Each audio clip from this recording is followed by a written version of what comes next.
दोस्तों पंजाब के अंदर इस समय एक बड़ा आंदोलन चल रहा है ट्रक यूनियंस की बहाली को लेकर। 2017 में पंजाब के अंदर ट्रक यूनियंस को भंग कर दिया गया था, रद्द कर दिया गया था।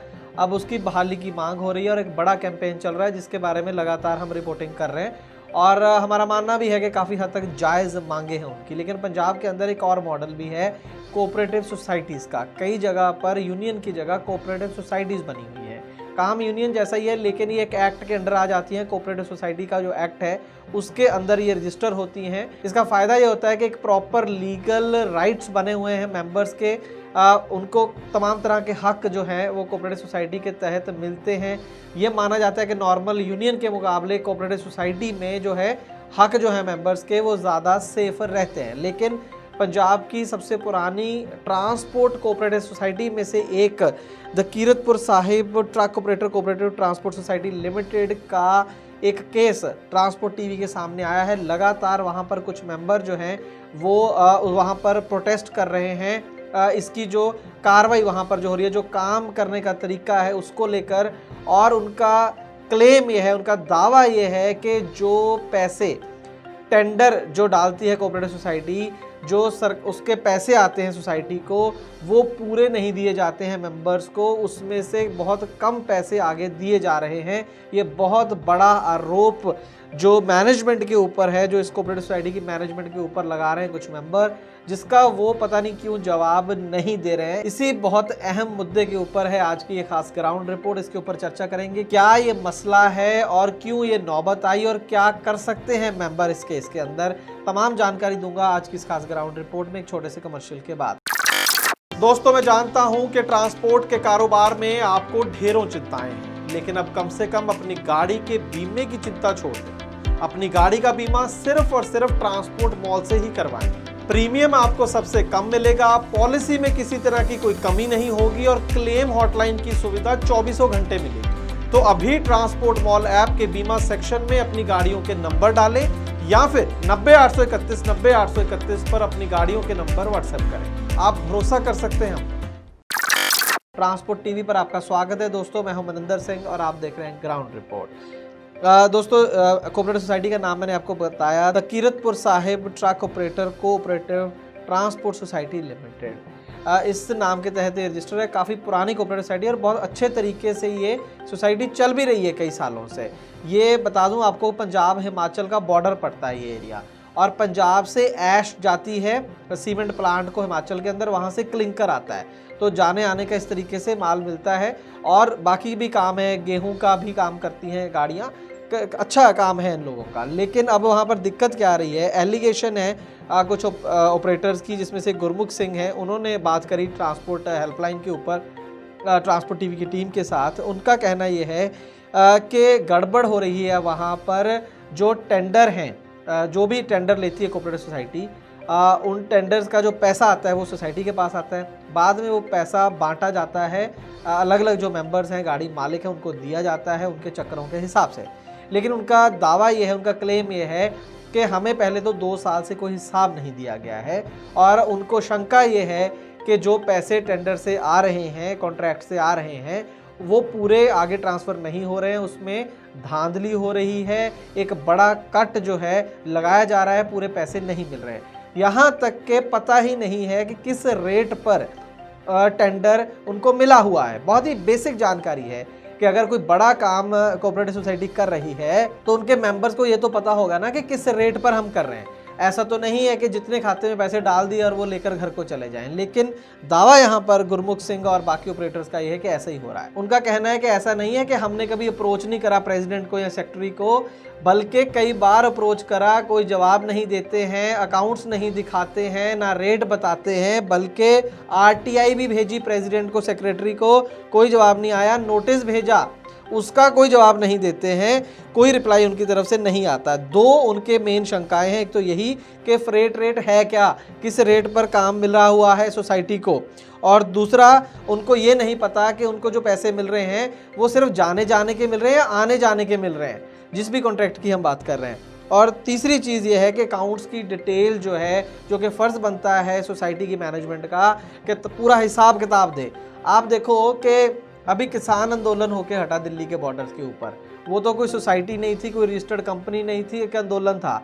उन्होंने भी साल बाद जब आंदोलन खत्म हुआ तो पूरे पैसे का हिसाब दिया कि यहाँ से पैसे आए, यहाँ पर पैसे लगाए गए। ये तो एक कोऑपरेटिव सोसाइटी है भाई, इसका तो ये तो बिजनेस है, ये तो कारोबार है, इसका तो हिसाब देना बनता है मेंबर्स को। वो मांगे ना तो भी फर्ज बनता है पूरा हिसाब किताब देना कि भाई इतने पैसों पे टेंडर मिला, इतना खर्चा हो गया, चलो कुछ पैसे कटे भी होंगे, खर्चे भी होते हैं सोसाइटी के, उसके बाद इतने पैसे आपको ट्रांसफर कर दिए।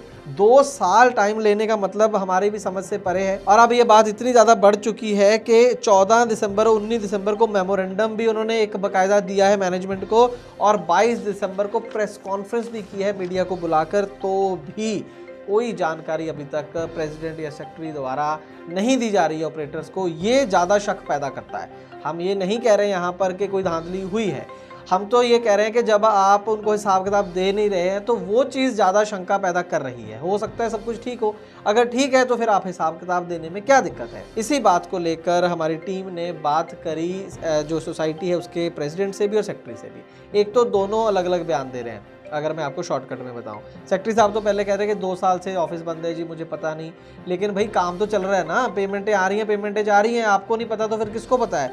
फिर वो जब ज़्यादा बातचीत करी तो माने वो कि शायद हमसे कहीं ना कहीं गलती हुई है। प्रेसिडेंट साहब तो कहते गलती हुई नहीं है, मेरे सेक्रेटरी ने हिसाब किताब दे दिया है। जब हमने उनको बोला कि सर हमारी बात हो गई है, वो कह रहे हमने नहीं दिया, तो कह रहे मैं देखूंगा, मैं इंक्वायरी कराऊंगा। मतलब डिप्लोमेटिक आंसर, कोई सीधा सीधा जवाब नहीं। फिर उन्होंने कहा कि राजनीति हो रही है जी, सोसाइटी के अंदर इलेक्शन भी है, आपको नहीं पता, बहुत सारे मसले हैं, ऑल दैट। जो भी मसले हो, राजनीति हो, कोई दिक्कत नहीं है, वो अलग चीज़ है, लेकिन आपको हिसाब किताब तो देना ही पड़ेगा ना, चाहे प्रॉफिट है चाहे लॉस है, सीधा सीधा हिसाब देना पड़ेगा आपको।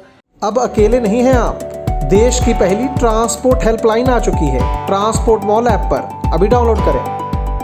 तो कुल मिलाकर जो हमें मसला समझ में आया वो यही है कि नॉन ट्रांसपेरेंसी है, पारदर्शिता नहीं है कामकाज के अंदर। अब जो सोसाइटी के मेंबर हैं वो तो ये कह रहे हैं कि हमें ऐसा लग रहा है जी कि जो SOR होता है, स्टैंडर्ड ऑपरेटिंग रेट, जो मिनिमम रेट होता है टेंडर जिससे कम नहीं हो सकता, कि हमें उससे भी कम पैसे मिल रहे हैं। लेकिन हमने अपने सोर्सेज से ट्रांसपोर्ट टीवी ने चेक करा फूड सप्लाई डिपार्टमेंट में कि आप वहाँ रेट क्या चल रहा है, तो उन्होंने बोला कि जो SOR है उससे 40% ज़्यादा रेट दे रहे हैं हम, और मेंबर ये इल्ज़ाम लगा रहे हैं कि हमें उससे कम पैसे मिल रहे हैं। अब सच क्या है ये तो प्रधान साहब बताएंगे, सेक्रेटरी साहब बताएंगे, वो बताने को तैयार नहीं है। क्यों नहीं तैयार है पता नहीं है। तो अब हमने ये चेक करा कि अब जो सोसाइटी के मेंबर हैं वो मीडिया में भी चले गए, कुछ नहीं हुआ, अब वो कर क्या सकते हैं, लीगल राइट क्या है। तो लीगल राइट जो हमने चेक करा, हमने कोऑपरेटिव सोसाइटी में जो हमारे सोर्सेज हैं हमने उनसे चेक करा, तो उन्होंने बताया कि RTI का जो नियम है ना वो लागू नहीं होता कोऑपरेटिव सोसाइटी के ऊपर, तो RTI का नोटिस जारी करने का कोई फ़ायदा नहीं है। तो कर क्या सकते हैं, तो कर 2-3 चीज़ें सकते हैं। एक तो एनुअल जो मीटिंग होती है उसके अंदर सवाल खड़े कर सकते हैं, लेकिन एनुअल जो मीटिंग होती हैं वो भी कागज़ों में कैसे हो जाती हैं उनके भी तरीके प्रधान सेक्रेटरी सब जानते हैं, तो वो वाला यहाँ चलेगा नहीं। तो अल्टीमेटली क्या कर सकते हैं कि कोऑपरेटिव सोसाइटीज़ के रजिस्ट्रार होते हैं, रजिस्ट्रार ऑफ सोसाइटीज़ बोला जाता है, जिला स्तर पर ये ऑफिसर होते हैं, हर जगह इनके दफ्तर हैं, आपको आसानी से मिल जाएगा इनका दफ्तर, वहाँ पर जाएँ, रजिस्ट्रार ऑफ सोसाइटी के सामने कंप्लेंट करें कि ये हो रहा है, वहाँ पर पारदर्शिता नहीं है, पूरी प्रॉब्लम जो भी आप बताएं। तो रजिस्ट्रार ऑफ सोसाइटी के पास तमाम अधिकार हैं, वो इनको सम्मन कर सकता है, सेक्रेटरी को, प्रेसिडेंट को, इनके अकाउंट्स मंगा सकता है, वहाँ से लेकर इन्फॉर्मेशन दे सकता है, या इनको ऑर्डर कर सकता है कि भाई इन्फॉर्मेशन दो, तमाम उसके पास राइट्स हैं और उसकी ड्यूटी है। तो वहाँ पर आप एक लिखित में कंप्लेंट दाखिल करें रजिस्ट्रार ऑफ सोसाइटी के पास। ये हो ही नहीं सकता कि जो मैनेजमेंट है वो आपको तमाम ये जो इन्फॉर्मेशन है वो ना दे। तो दोस्तों कुल मिलाकर बहुत ही ना ये अफसोसजनक मैं इसको खबर बोलूँगा। एक तरफ तो आप सरकारें जो हैं वो चाहती हैं कि आप यूनियनें ख़त्म हो जाएं, सोसाइटीज़ ख़त्म हो जाएं। क्यों? क्योंकि व्यापारियों को सस्ते रेट पे गाड़ियां मिलें, इंडस्ट्री प्रफुल्लित हो, जो ज़्यादातर सरकारों की ये सोच है। बहुत ज़्यादा सरकारें यूनियंस को पसंद नहीं करती हैं, इसी चक्कर में पंजाब के अंदर यूनियन ख़त्म हुई है।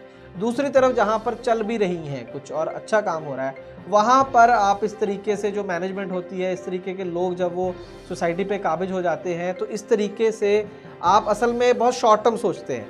पता नहीं वहाँ क्या कारण है, क्या राजनीति है, जो भी है, लेकिन उसके चलते पूरी सोसाइटी का आप नुकसान कर रहे हैं और बहाना दे रहे हैं उन लोगों को जो चाहते हैं कि ये सोसाइटी है, ये जो यूनियन है वो ख़त्म हो जाए। आप समझ रहे हैं मैं क्या कह रहा हूँ? तो बहुत ही अफसोसनाक है। एक तरफ तो पहले ही गाड़ी मालिकों को कुछ बच नहीं रहा, ड्राइवरों को कुछ बच नहीं रहा, और ऊपर से ये छोटी छोटी सोसाइटी के अंदर इस तरीके की राजनीति और ये सब करना, आप ओवरऑल ट्रेड को कितना बड़ा नुकसान कर रहे हैं सोच ही नहीं सकते ये लोग जो ऐसा काम कर रहे हैं।